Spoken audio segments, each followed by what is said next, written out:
сондықтан құладыңыз ба, тұрыңыз.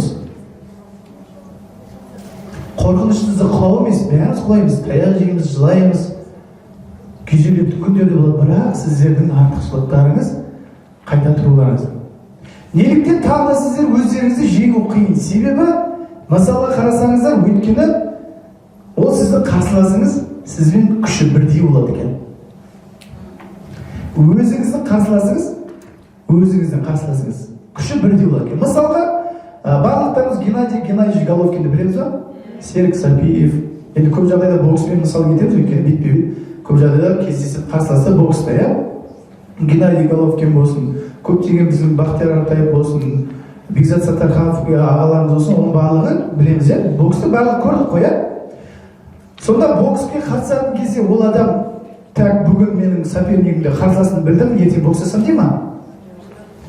Бірнеше ай бұрын, бір жыл бұрын сенсация қылып, мысалға кеше Хабиб деген төрешінің карьерасын бітірді, оны бір жыл бұрын айтып қойған.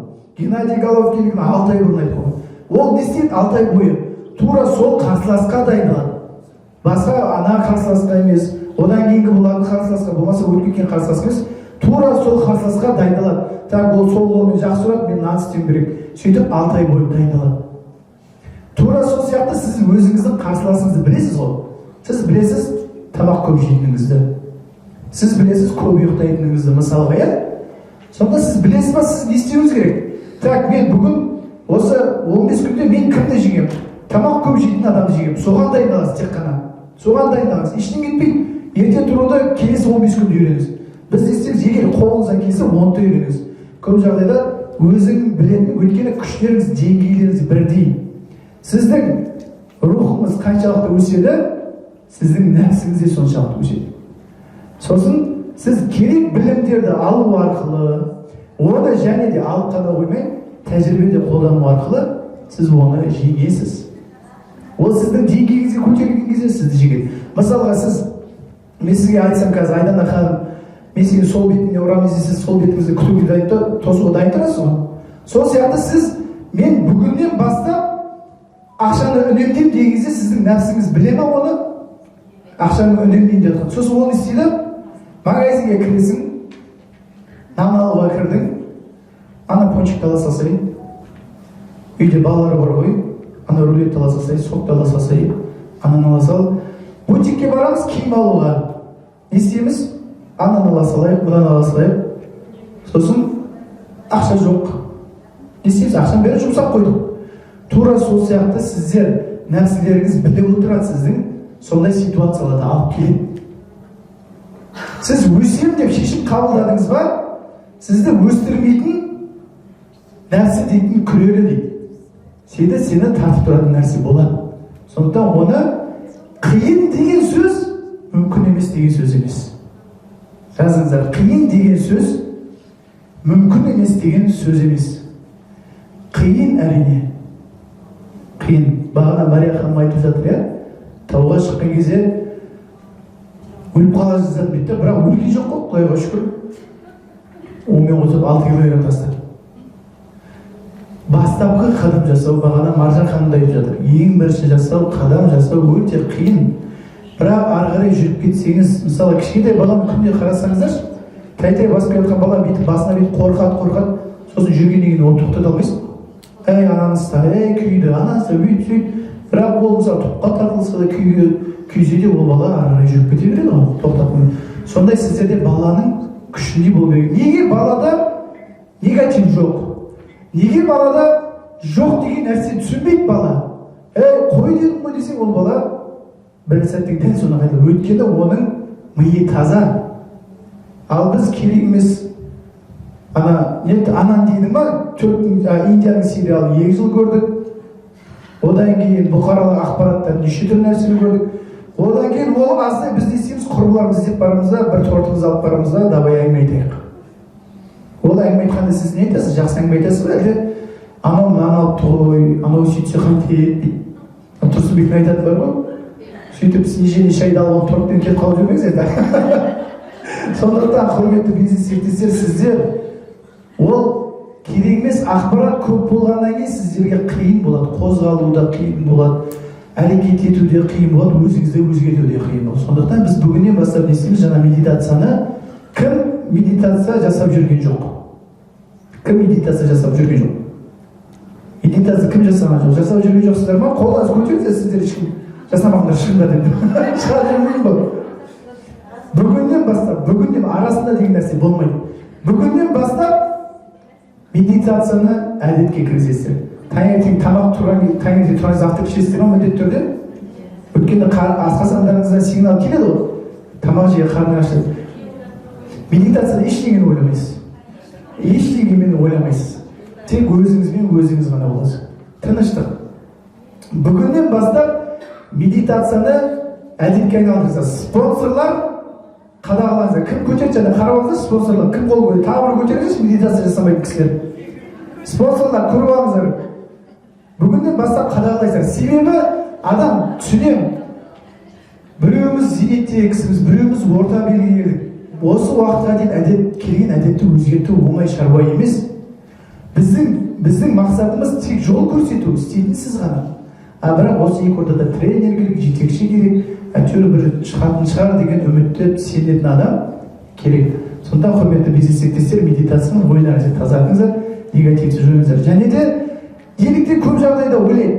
Адамдар көп жағдайда мынандай нәрсе болады да, қазір обучение болды, барлығы күшті доллар сапалақтап, жаңа миллионды чекті көрдік, оны алдық, подаркілер алдық, штатив алдық, бірақ шыққаннан кейін бір сағат, 2 сағат, бір күннен кейін нету.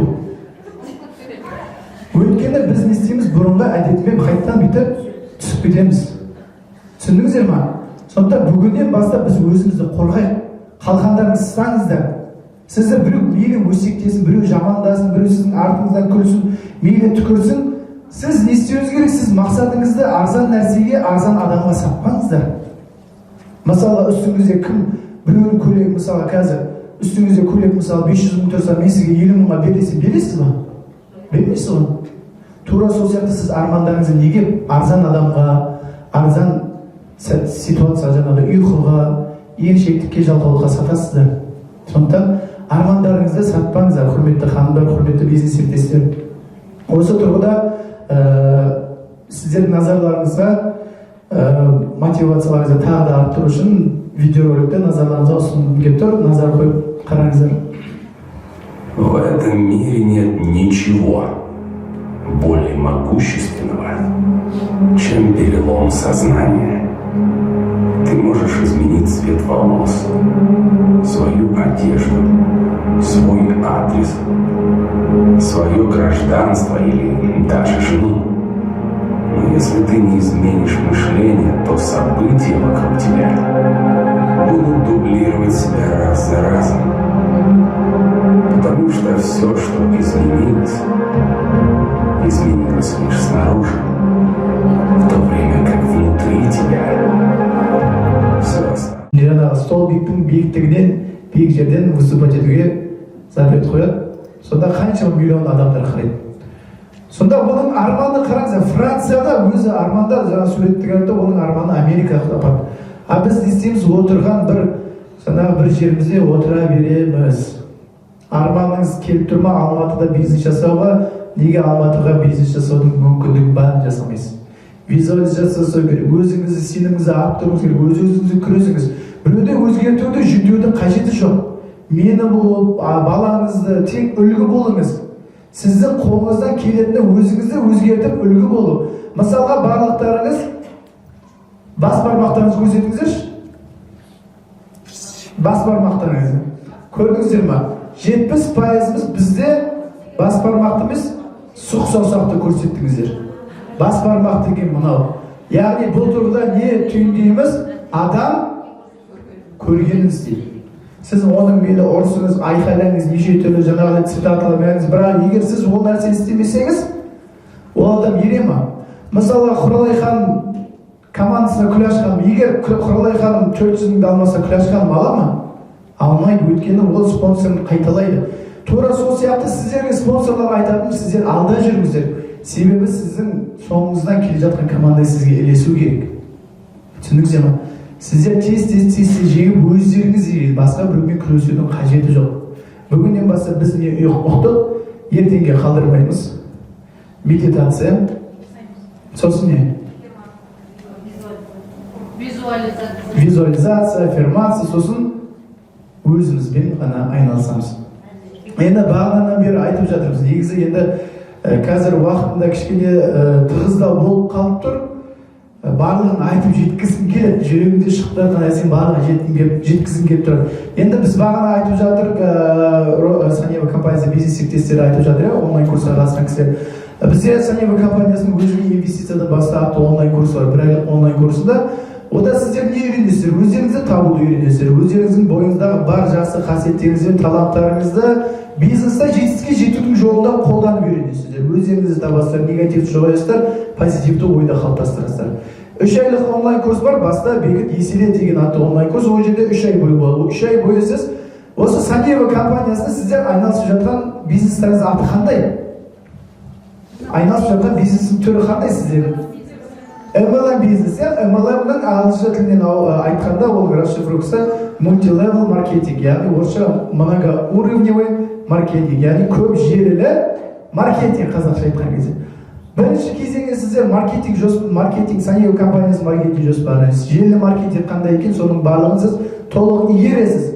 Екінші кезеңде сіз оны тәжірибеде қолдану арқылы сіз 1-2 айдың көлемінде, 2,5 айдың көлемінде енді істегеніңізге тапсырманы орындауыңызға байланысты сіз консультант бизнес серіктесі боласыз. Яғни сіз таңдаған бизнесіңізді профессионалды түрде жүргізуді үйренесіз. Сіз профессионалды түрде психолог боласыз, профессионалды түрде саудагер боласыз, профессионалды түрде сетевик боласыз, профессионалды түрде жаңағыдай адамдармен сөйлесетін адам боласыз. Сіз менеджер, бухгалтер, бәрі боласыз профессионалды түрде. Үшінші кезеңде сіз баста бекітті. Еселі кезеңде сіздер өздеріңіздің команда шығаруды үйренесіздер. Яғни біз айтып жатырмыз бағана Күләш ханым айтты, негізгі сетевой маркетингте бұл дупликация, яғни еселеу. Сіз өзіңізді еселеу керексіз. Жалғыз адам алаңда ешқашан жетістікке жетпейді. Батыр, жалғыз батыр мысалға жетістікке жете алмайды, әскермен жетеді. Тура сол сияқты сіз жалғыз алаңда айдалада қаңғыбас болып қалмаңыз. Сол үшін сіз команда құру керексіз. Командалық бизнес бұл. Мысалға спортта айтады, сен маған командаңды көрсет, сен кім екенін айтады. Орыстар айтады, сен покажи мне своего друга, я скажу, кто ты. Маған досыңды көрсет, мен саған кім екеніңді айтамын. Сондықтан сіздің айналаңызда адамдар жаңағыдай өмірі кері тартпа, негативті адам болатын болса, сізде значит қандай адамсыз? Сізде сондай адам боласыз. Өйткені бағана айтып өткендей 4 ақымақтың қасында сен жүрсең, 5-сіз ақымақ боласың. Мысалы, мынада бір видео бар, әкесімен баласы келе жатады, әкесі ешектің үстіне отырады, баласы қасында жатады. Сосын көшеде кетіп бара жатқан адамдар айтады, нағараш кішкентай баласы шаршамай өзі отырып алып, ересек болып ешектің үстіне отырып алып, баланы жаяу жүргізіп қойғанын естиді да әңгіме айтады. Сосын келесі жолы баласы үстіне мінеді, әкесі ешекті сүйретіп кетеді. Тағы да жаңағыдай айтады. Мынаны қараш, кім кішкентай болып баласын жоғары ешекке мінгізіп қойған, өзі жаяу жүріп кетеді, бұның баласы сыйламайды екен, бұған баласына сөз жүрмейді екен, тағы әңгіме айтады. Келесі күні екеуі де, әкесі де баласы ешектің үстіне отырса, не деген адамдар ешекті аямайды ма деп айтады дейді. Тура сол сияқты сіздің жүріп келе жатқан кезіңізде айтатын әңгімелер көп болады. Сіз соған бүгіннен бастап дайын болыңыздар. Жамандауы мүмкін, ұрысу болуы мүмкін, туысқандарыңыз күлуі мүмкін, жақындарыңыз күлуі мүмкін. Бірақ сізде құрметті бизнесмендер, бүгіннен бастап өзімізді өзгертеміз деп уәде береміз ба? Өзіңізді өзгертемін деп. Өзіңді өзгертем деп уәде бересіңдер ма? Я! Бүгіннен бастап өзімізге сенеміз ба? Бүгіннен бастап ақшаға көп табамыз ба? Бүгіннен бастап ертеңге ештеңені қалдырмаймыз ба? Бүгіннен бастап біз бақытты боламыз ба?